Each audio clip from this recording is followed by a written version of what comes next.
हमला केस फर्द जुर्म आयद कर दी गई 100 के करीब मुल्जिमान पे। अब आप क्या समझते हैं कि ये, क्योंकि ऑलरेडी बहुत डिले हो चुका है, बहुत लेट हो चुके हैं, ताख़ीर हो चुकी है, ये ताख़ीर मज़ीद होगी या अब ये केसेस जल्द निपटा दिए जाएंगे? बहुत शुक्रिया आपका। देखिए, गुजारिश ये है कि जो इस वक्त सूरत हाल है उसमें तो अभी फर्द जुर्म आयद हुई है, उन्होंने सेहते जुर्म से इनकार किया है।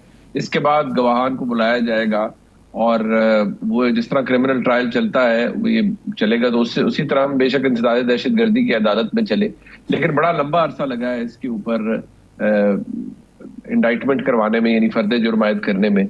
अब डिपेंड करता है कि जिन लोगों की गिरफ्तारी के हवाले से बात की गई कि वो 3 लोग 4 लोग गिरफ्तार किए गए हैं, क्या वो जमानतों पर नहीं थे? अगर नहीं थे तो फिर उनका स्टेटस इस वक्त क्या है? उनको जब गिरफ्तार किया गया है तो क्या उनका दोबारा कोई फिजिकल रिमांड होगा या वो जुडिशल पर जाएंगे? ये चंद सवालात हैं, क्योंकि उसके बाद कोई ऐसी अपडेट सामने नहीं आई। लेकिन ये एक संगीन नौयत का मामला है। अब देखना यह है कि क्या वाकई इतना कॉन्क्रीट एविडेंस मौजूद है जिसकी बिना पर इनकी कामयाब प्रोसिक्यूशन हुकूमत कर सके और इनको सजा दिलवा सके, क्योंकि एक बड़ी लंबी चौड़ी लिस्ट है। लेकिन इससे कम से कम ये जाहिर होता है कि जो इसके पीछे एक जो ड्राइविंग फोर्स है या एलिमेंट है वो मौजूद है, कि इसमें कोई लचक नहीं है और सजा दिलवाने के ऊपर हुकूमत भी बिल्कुल और पूरी प्रोसिक्यूशन तुली हुई है कि सजा इसमें दिलवानी है, इमरान खान समेत बाकी लोगों को भी दिलवानी है। अच्छा मुनीब साहब, एक तो ये पुलिस के हवाले से ख़बर ये चल रही थी कि अभी हमने इनको बाकायदा गिरफ़्तार नहीं किया, हम केसेस का जायज़ा ले रहे हैं कि किस केस में ये मतलूब हैं जो 4 लोग गिरफ़्तार हुए हैं। तो ये भी मामला मशकूक है, मुमकिन है कोई आधे घंटे बाद पता चले जी उनको रिहा कर दिया गया है। लेकिन मेरा सवाल ये है कि ये 100 के करीब लोग हैं, मुल्ज़िमान हैं, इनका ये केस जो है एट ए टाइम चलेगा, सारे मुल्ज़िमान पर इकट्ठा केस चलेगा, और इसके गवाहान जो होंगे वो भी तो ज़ाहिर है सैकड़ों नहीं तो दर्जनों तो ज़रूर होंगे। तो इसका मतलब है ये तो केस कोई साल 1.5 साल तो कम से कम लेता नज़र आ रहा है। देखिए, जितना अरसा इसको टाइम लगा है इंडाइटमेंट करवाने में, ये कोई इतना जल्दी तो नहीं हो सकता, और अगर जल्दी करेंगे तो फिर उसमें बहुत से कानूनी सुकम रह जाएंगे, क्योंकि पहले भी रह गए थे। आपको याद होगा 3 केसेस के अंदर उनको कन्विक्शन हुई इमरान खान साहब की, 2 में एक्विटल हो गया और 1 में उनकी सजा मुअत्तल हो गई। तो अगर इसके अंदर भी वही जल्दबाजी की गई और ड्यू प्रोसेस को ना फॉलो किया गया तो फिर उसके अंदर भी बेशक कानूनी निकायस निकलेंगी। साथ जब आपने फौजदारी मामलात के अंदर या किसी को करना है तो उसमें बर्डन ऑफ प्रूफ बड़ा सख्त है। आपने बियॉन्ड रीजनेबल डाउट एस्टैब्लिश करना होता है कि जिस शख्स के ऊपर भी उसको नामजद किया गया है FIR में, या जिसको चार्जशीट किया गया है इस्तगासा के प्रोसिक्यूशन की जानिब से, वो बाकायदा मुजरिम है उनकी नजर में, तो फिर उन्होंने अदालत के सामने बियॉन्ड रीजनेबल डाउट इसको एस्टैब्लिश करना होता है। अच्छा, अब ये साज़ जुर्म आयद होने के बाद और एक ही केस है 9 मई का, यही है लाहौर में जो है वो भी उसी तरह का है, तो अब ये मिलिट्री कोर्ट में केस जाने के तो इम्कानात मेरे ख्याल ख़त्म हो गए या अब भी बरकरार? अब इसके जो लाहौर वाला केस है जी, उसके हवाले से तो अभी भी शुकूक व शुबहात है, लेकिन ओवरऑल अगर आप देखा जाए तो अभी मिलिट्री कोर्ट में तो फॉर प्रैक्टिकल पर्पसेस नहीं जा सकता। वो इसलिए क्योंकि सुप्रीम कोर्ट के अंदर ये मामला गया, वहां पर अभी लास्ट जो उसकी हियरिंग हुई वो इस साल कोई शायद मई जून में हुई थी। अभी तक मामला जू का तू है। सुप्रीम कोर्ट ने 9 दिसंबर को दोबारा लगा दिया, आईनी बेंच ने समाअत के लिए 9 दिसंबर को मुकर्रर कर दिया। हाँ एग्जैक्टली, बिल्कुल ठीक। तो अगर वो उसमें कोई डेवलपमेंट हो जाती है और उसमें ये इसको लीगलाइज कर दिया जाता है, या ये कदगन अगर कोई है तो उसको हटा दी जाती है, तो फिर तो जो पहले तकरीबन 80 से 100 के दरमियान जो लोग हैं जो फौजी तहवील में बताया जाता है कि उनके ट्रायल मुकम्मल है, उनकी सजा अनाउंस की जाएगी, फिर ये भी हो सकता है कि आगे मजीद लोगों को, या कम से कम जिन लोगों के बारे में बहुत सीरियसनेस है उनको शायद वहां पर भेजा जाए। लेकिन अभी इसके बारे में क्लैरिटी नहीं है। क्लेम बहुत कुछ किया जाता है लेकिन क्लैरिटी अभी तक सामने नहीं आई। सही है।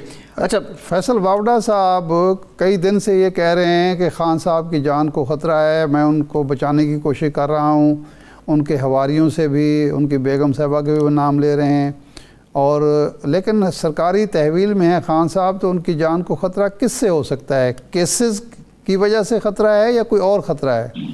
इत्तलात आपकी क्या हैं? देखिए जी मेरे ख्याल में ये फैसल बॉडा साहब की तशरीह तो खैर वो ही बता सकते हैं। इमरान खान साहब की जो जान को खतरा भी जो बात वो कहते हैं, इशू ये है कि इमरान खान साहब तो लायबिलिटी है इस वक्त रियासत के लिए, और अगर कोई उन्हें जेल में रखेगा और जेल में अगर वो हैं और यहाँ वहां पर उन्हें कोई खुदा न खास्ता जानी नुकसान पहुंचता है, तो वो तो बहुत बड़ी जिम्मेदारी है पाकिस्तान की रियासत की, हुकूमत की।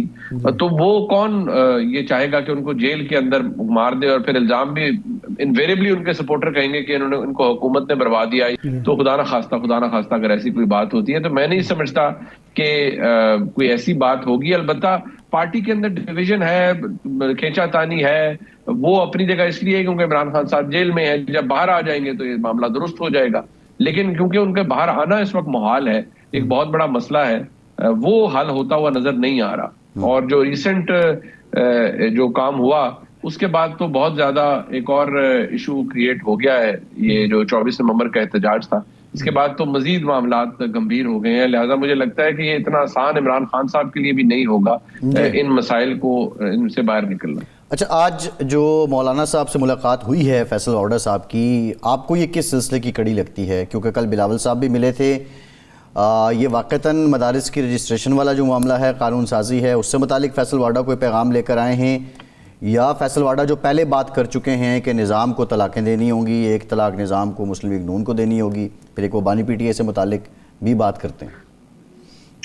देखिए, फैसल बॉडा साहब बिल्कुल वो अपनी जगह पर जो कहना चाहें वो कह सकते हैं, लेकिन कुछ चीजें ऐसी हैं जो कि शायद उनकी जाती ख्वाहिश भी होती है या उनका जाती तज्जिया भी हो सकता है।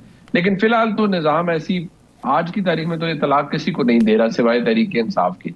अब बाकी हमारे मुल्क की सियासत इवेंट्स ड्रिवन सियासत है, कल कुछ बड़ा हो जाए तो उसके बारे में तो कुछ प्रेडिक्ट नहीं किया जा सकता। लेकिन कम से कम आज की तो जो हालात है वो यही है कि इस निज़ाम को बाकायदा तौर पर बनाया गया है, और जिस तरह से ये निज़ाम चल रहा है तो ऐसी सूरत हाल में फिर कौन इसे डिसमेंटल खुद करेगा। हाँ, कुछ ऐसा हो जाए जो कि बिल्कुल ही एक्सपेक्टेड ना हो तो फिर हुकूमतें पहले भी घर जाती रही हैं। अच्छा मुनीर फारूक साहब, ये कौमी हुकूमत की बातें फिर हो रही हैं। 1-1.5 महीना पहले जनाब सुहेल बड़ाई साहब ने एक कॉलम लिखा और उससे तो ये लगता था कि वो एक हल पेश कर रहे हैं, लेकिन अब इस्लामाबाद में पिंडी में ये बातें चलना शुरू हो गई हैं कि जी कौमी हुकूमत मसले का हल है, क्योंकि इस्तेहकाम नहीं आ रहा और उसमें PTI को भी किसी न किसी शक्ल में, कमज़ोर PTI को शामिल किया जाए। तो आपके कोई ऐसी इन्फॉर्मेशन या आप समझते हैं कि इस वक्त इस मसले का हल ये हो सकता है, ऐसी कौमी हुकूमत जिसमें इमरान खान भी शामिल ना हो, नवाज शरीफ भी शामिल ना हो, और वो कौमी हुकूमत कामयाब भी हो जाए? देखिए, ये ख्वाहिशात हो सकती हैं या तज्जियाती तौर पर इसे रखा जा सकता है, लेकिन फिलहाल मुझे इसके इम्कानात भी नजर नहीं आ रहे, क्योंकि या तो सिस्टम चौक हो चुका हो और बिल्कुल तंग आ चुकी हो पाकिस्तान की इस हुकूमत से। इस हुकूमत को भी 7-8 महीने हुए हैं, तो अभी तकरीबन ये चले 10 महीने हुए हैं, तो इस हुकूमत से तो अभी वो वाइब नहीं आ रही है। अगर ऐसा कुछ हो जाता है तो फिर तो मैंने जैसे पहले अर्ज किया बहुत कुछ हो सकता है हमारे मुल्क में, लेकिन कौमी हुकूमत मुझे शायद फिर भी नजर नहीं आती, और ऑप्शंस वर्कआउट किए जा सकते हैं। लेकिन फिलहाल तो ये निज़ाम जिस तरह से बनाया गया है, मुझे ये आज की तारीख में तो ऐसे ही चलता हुआ नजर आता है।